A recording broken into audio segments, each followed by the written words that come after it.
Hello everyone, welcome back to another episode of r/pro revenge. In today's episode, my principal tried to get me fired, so I got her fired from the district. The results of my yard work. Revenge is dish served very cold. Before we get started, make sure to subscribe so you will never miss a video. So let's get started. My principal tried to get me fired, so I got her fired from the district. I was in my mid-20s, fresh out of grad school, and ready to start my teaching career. I got a job at a Title I elementary school near my home teaching art. And I was super excited that I could walk to work. However, I was so far into la la land that I didn't notice any of the warning signs. Warning sign number 1. It was a week before school started, and I had called and emailed the school office staff and my principal to ask about getting my keys and badge so I can start seeing what I needed to do to get ready for the school year. No response and no answer from either. So I called the district office and asked when and where I could pick up my keys and badge. 2 days before school starts, I get an email from my admin that I should have been more patient and not have contacted the main office about my keys and badge. I finally got everything and was able to get into my room and was horrified with how much I had to get done. Apparently they had used my room as storage, so it was loaded with tables and desks stacked on top on each other, 8 filing cabinets, and well over 100 chairs stacked all around the room. I managed to clean out the space with help from my awesome custodian. Shout out to all custodians who are the secret backbones in helping teachers get ready for the school year. Hurdle number 1 finished. Warning sign number 2. It's now the day of classes starting. And I haven't been informed of what the schedules are. As in, which days I see certain classes and when. So I email my principal again, asking what the schedule looks like and if there is a digital document that I can print out. I get an email back a few minutes later telling me to stop pressuring and bullying her. I replied, sorry if I was making her feel that way, but it would be nice to know what classes I had and when. This leads to warning sign number 3. It's 8:10 a.m., not 10 minutes after school started, and I finally get my schedule, only to find out that I have 2 classes at the same time. Note my school isn't huge, but we still had 14 classes serving kinder 6th grades, so I was having at least 46 kids in one classroom by myself. Moreover, I had 7 45-minute periods a day, and saw every class every day of the week, with only a 30-minute lunch. My lunch was when I was on lunch duty. I asked my principal if there was any way we could adjust the schedule, so I had time to plan and get the classroom ready for the next class and wouldn't lose instruction time getting things ready as the new class was coming in. I got yelled at by her with a class waiting outside saying it was my first year teaching, and I didn't know what I needed and needed to just deal with it. Well, I decided not to just deal with it, and I read the teacher's contract for the district. Come to find out, we had a section about classroom size. It stipulated that if you had a class over 30 students, you get to have an educational assistant to help you with the class. I brought this up with my principal after a month and a half of struggling and was, you guessed it, denied and told there was no money in the budget and I would have to make do without it or quit. Mind you, I am stubborn and determined to make things work with what little I have. But things were rough. In order to prep and plan everything for the next day, make meaningful grades, keep up with referrals, and keep in contact with families. I was having to be at the school from 6 a.m. when the morning custodian arrived, till 9 p.m. when the night janitor was leaving on weekdays, and then also use my weekend time to continue to plan and grade. When I came time for my first teacher evaluation, I was dreading it. However, I got all satisfactory mark from my principal. I was shocked. Little did I know this was a plan she had all along.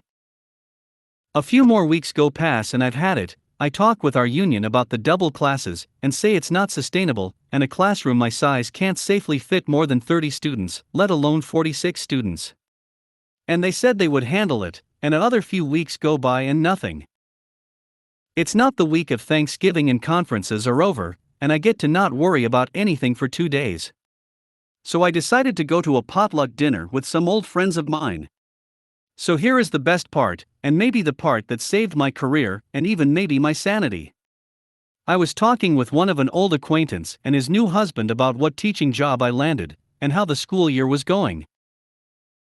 I let it slip that even though my students were amazing and had such creative minds, it's frustrating to me that I don't have the time to give to them that they deserve, and with 2 classes at once it's hard to get around to everyone in the class in just 45 minutes. I noticed the husband raise his eyebrow and ask me what school I worked at. So I told him. What harm could it do? Ladies and gentlemen, and everyone in between. Little did I know I was talking with my principal's supervisor.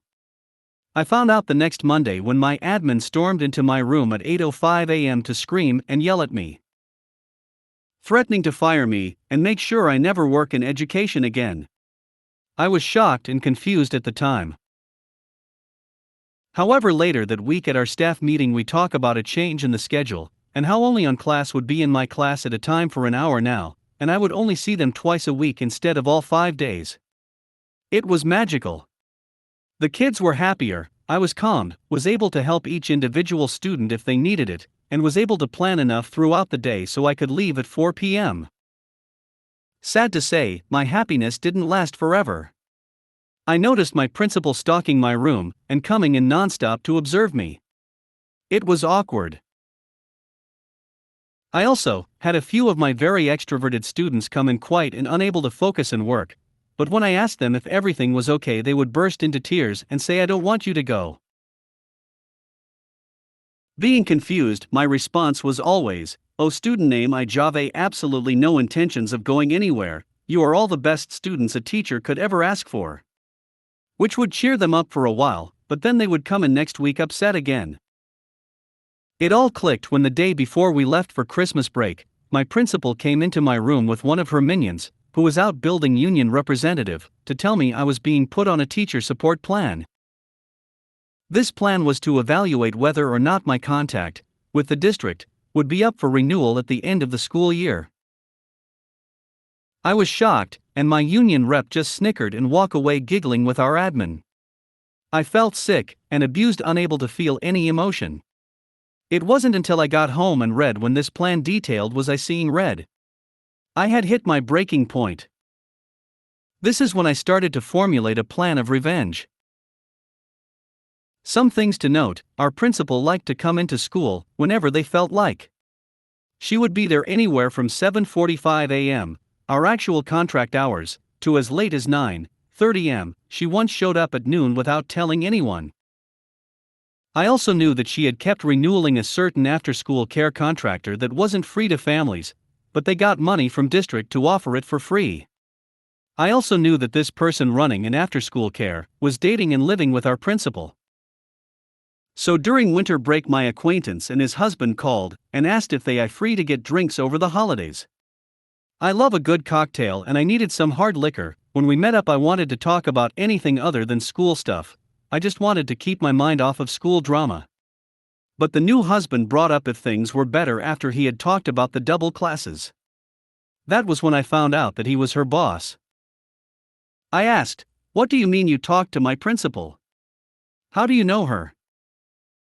"New husband, oh, you didn't know? I'm the supervising administrator for that cohort of schools." My jaw dropped, and I started to hyperventilate. The husband was startled and asked what was wrong. So I told him everything. How she yelled and threatened to get me fired, how she put me on this support plan, and how she just kept observing my class without notifying me. His face went from a concerned look, to surprised Pikachu face, to red with anger. He told me, "I really always had a bad vibe from her, and always wondered why there were always so many new teachers at that school every year. What else can you tell me about what's going on?" I hesitated to tell him everything, but my acquaintance told me not to worry, he has seen this look before, and that we were on my side. So I told him everything I knew. They both just sat there awestruck, unable to speak about what they were hearing. Anyway, after break is over, I am dreading coming back into my class, but I don't want to miss seeing my students. So I push on. I am walking in the hall to my mailbox and I see a few of my students that had cried and told me they didn't want me to leave. They ran up and gave me the biggest, longest hug ever, saying, "You're here. You're here." Me, of course I'm here. I wouldn't leave the best students ever. Now would I? Students, but principal said you were going to leave us because you didn't want to be here, and we should give you trouble before you left. Me, trying to hold my rage. Oh, maybe she talking about how I was leaving for visit family over the break. No need to worry, I'm still here. Yes, y'all, this wretched woman tried to purposely make kids misbehave in my class to write me up for not having good rapport with my students. I was beyond livid. So next time I have class with that student, I ask them if they could make a comic book of the conversation they had with my principal when she told them I was leaving. And make an ending he wanted. Phase 1 started. Phase 2, I contacted my boss's boss and told him per my contract, I wanted another admin to accompany my principal's teacher support observations. And I wanted it to be him. He said absolutely. But not to tell my principal just yet. The first day of my observation comes, and she walks in without a notebook or anything to take any sort of notes. Looking proud of herself like she is about to get away with firing me. She is shocked and confused when boss walks in with a laptop and sits next to her and starts typing notes about how I'm doing. She stumbles around and comes to ask me for a notepad to take notes, and I tell her I don't have an extra notepad, but I so have some poster paper. We were making movie poster of a movie we would star in to go without comic books. And that I hope you can be better prepared next observation, as to not disrupt my class and take time away from their institutional time. Boss just smirked. Phase 3, I was now calling my new best friend, her boss's boss, whenever she was late getting to school, and he would do a random stop by if he was close. So he was able to document that she was not showing up to work on time, and not submitted the paperwork to have it be taken out of her leave minutes. Overall we get he at least 2 times a week for a solid month. I think he even asked someone from HR to come to our school to see for herself at 9 a.m., and she still wasn't even there. Now time for phase 4, which was my favorite one. Getting the parents on board. I first started talking to parents that seemed to always be late picking up their students. I would chat about it, and they said it was hard to get there on time, and they often had to leave early. And when I told them about our aftercare, they would tell me that it costed too much for them. However, I would inform them that since we are a Title I school, that after-school care was free and paid for by the district, and gave her a nifty flyer I made up with the website to fill out the forms, and which ones to fill out. This made word spread around to parents paying the contractors directly, that it was supposed to be free. And boy was that a fun PTA meeting to go to. I also made sure the principal knew it was me that informed the parents about that free after-school care program. After this there were countless investigations at our school. With head administration from the central office stopping by our school, auditors, and our union finally got involved, and tried to play the heroes/victims of this incident. The outcome. The second half of the year was very chill. My new best friend made sure that my teacher support plan was taken off my teaching record, and my principal was not allowed to do my second term evaluations, nor was she allowed to do any informal observations. The after-school care contractor was fired and taken over by one recommended by the district, and my students were making amazing strides in their posters and comics. At the end of the year, when we were getting our assignments, jobs, for next year, my principal made one last attempt to get me to leave and told me our budget doesn't have the funds for an art teacher next year, and that I might want to see employment elsewhere. I laughed in her face and said, "Nice try, my position is paid for by a state bond and isn't affected by your budget from the district. If there isn't anything else, I'll be leaving now," and walked out. I could hear her slam her desk and swear up a storm as I closed the door. At the end of the year I had my one student share his comic book about how the principal told him to give me trouble in class, at our school's talent show, leaving the already pissed off parents more pissed that an adult would tell a child to act in such a way. I even think she had a shoe thrown at her when she ran on stage to stop him from finishing his comic. To the surprise of no one, the last day of school she announced on the intercoms after students had left that she would be resigning from our school to move to a different position where she was needed, and that she would miss almost all of us. I came to find out after stalking her on LinkedIn 2 years later that she had to get a job out of the district an hour drive away to get another admin job, but only stayed for a year, and then had to step down to teaching English at a different school in another district the next year. And for those of you wondering how my students' comic book ended, well, the art hero rallied the students against the anger principal to make her see the errors of her ways, but the angry principal could not become happy, so she left, and the power of happiness filled the school once again. Fin. The results of my yard work. I posted this in another subreddit, but it was suggested I also try it here. So here it is. First, let me say that I am not 100% certain this is pro-revenge, because I don't necessarily think of myself in that league. I live in a consolidated county. That means that the city and county governments merged some years back, ostensibly to reduce administrative and infrastructure costs. This is important because services like fire, police, utilities, and trash pickup are now managed by former county officials, and not the city officials. Many of these services are also much more inefficient, and some services have been outsourced to private companies. My municipality outsourced trash and yard waste pickup a few years ago, and the two companies who now do those collections are woefully inadequate, and their services cost more than when the city or county did it. They both have similar sets of rules: what can be put out for collection, take fewer types of waste away, and no longer come 2 days a week as the city once did, but now only come 1 day a week. We're all paying more money for less service. Now that the background is done, here's the story. I did some yard work over the course of a couple of weekends last summer, cutting some limbs, trimming some shrubbery, and cutting down a dead tree in my backyard. Knowing what the rules are for how much yard waste, limbs, leaves, and such can be put out, I bagged everything that was supposed to be bagged, filling up 3 of them. Things like leaves and small clippings, weeds, and such. The paper bags for yard waste from the big box home improvement stores are what they require, so I use those.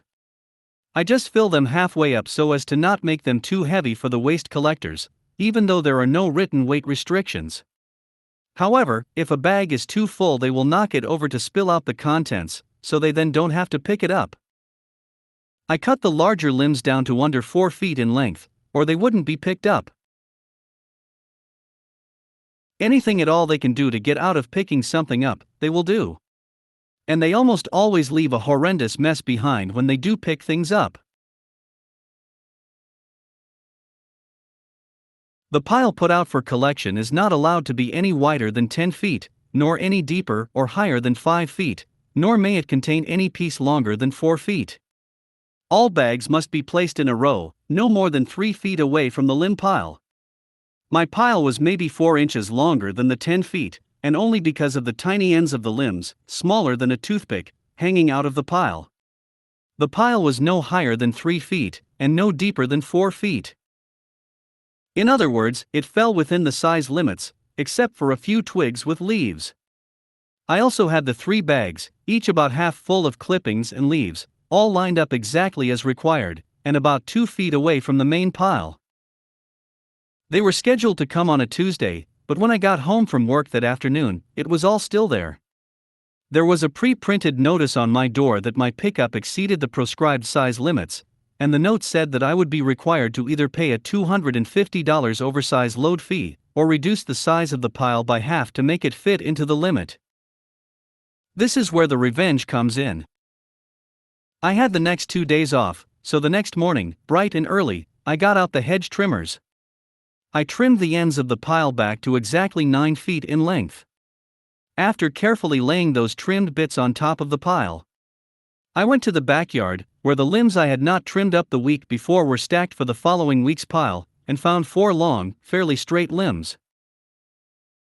I removed all the smaller limbs and leaves from these limbs, ending up with 4 moderately straight poles, each about 7 feet long.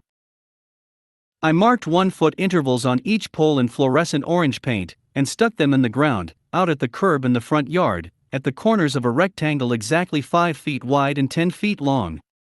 Got out the surveyor's tape, bright pink plastic tape used to mark property corners, and tied it onto and around the stakes at the height of 5 feet. This established a visual outline of the volume I was required to stay within. I made absolutely sure that everything in the pile was completely inside the poles and below 5 feet in height. This required adding almost 2/3 of the remaining pile in the backyard to the stack out front, to bring it up to 4 feet 6 inches in width, 4 feet 6 inches in depth, and 9 feet 6 inches in length.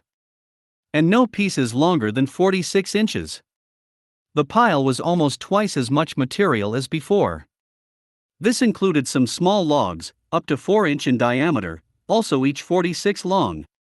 The limit is 5-inch diameter, all within the limits of 5 feet by 5 feet by 10 feet the waste company mandates.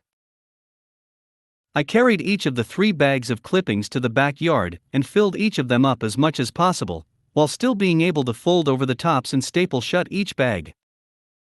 I also included small, 8-inch to 10 sections of the ends of larger limbs for added weight.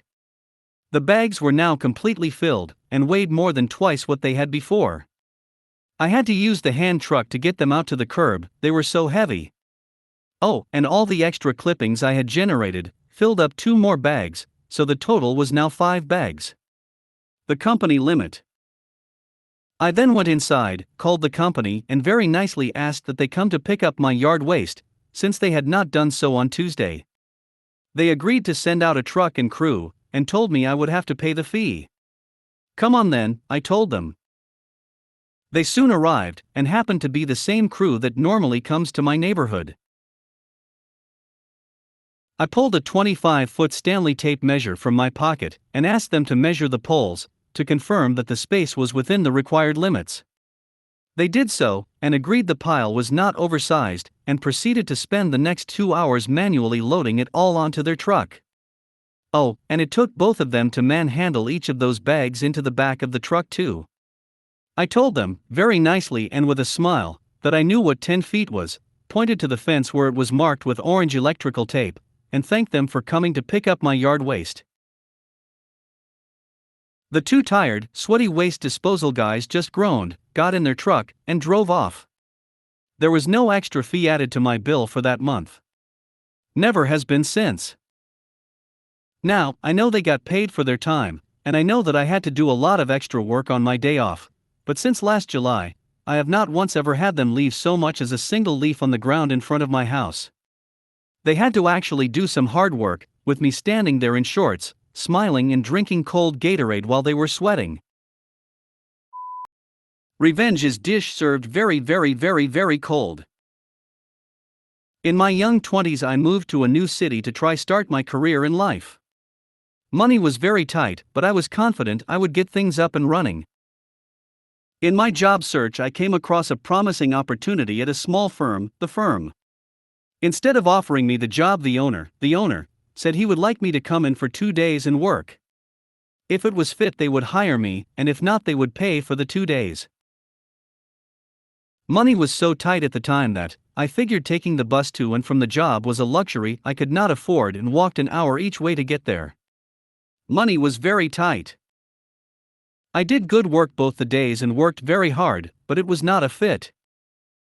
The owner then tells me, I know we said we would pay you, but it's just too complicated to set you up for just 2 days, so you will just have to be happy you got the experience with us. The way he acted really rubbed me the wrong way. I was mad as I really needed the money, but as I was trying to find a job and I figured it was not in my best interest to make waves as word may get around, I was difficult. I did however decide that someday, some way I would get my revenge on the owner. I did find a good job that led to great career. But I always kept tabs on the owner, looking for the time and place to get some revenge, and even a few times considered some more juvenile methods. Just short of 20 years passed, and now I was very senior in my chosen professional, but instead of working for a small firm, I was a leader in a very large national company that hired firms. As it turns out, we had a large contract come up that I was the lead executive on the procurement team in the area the firm operated in. Things have changed a bit over the years, but bidding on these contracts was at the firm's expense at the time back in the early 2000s. However, to safeguard them from wasting too much money, the bidding would be in stages. Well, sure enough, the owner and his firm put in an exploratory bid. They were not perfect for the job, but they could actually do it, so I assisted in them moving to the next stage, and the next stage, and then the final stage. The easiest thing I could have done was shut them down right away and got a bit of revenge, but they were qualified, so I did not do that. There was some risk to letting them go through to the end though. Though I was the lead, it was a team decision, and to be honest, if they had the best proposal despite my thirst for revenge, I would vote for them. The proposals and presentation came in, and luckily the other firm was a bit better, and we went with them. Normally the executive lead didn't deliver the bad news in the bid process, but I volunteered to take on the call, and that was my little dose of revenge. It was fun to call the owner, who had no idea we met 20 years ago, and tell him we were impressed with your proposal, but it is just not the right fit. I know you must be disappointed to not get the contract, but at least you got great exposure to our process. I know I should have used his own words from 20 years ago, but I could not bring myself to do it. The firm must have done about 200 hours of work on their proposal, so I figured that was payback for my 16 hours with 20 years of interest. If you made it to the end of the video, thanks for watching. Don't forget to like, subscribe and share, and we will see you in the next video.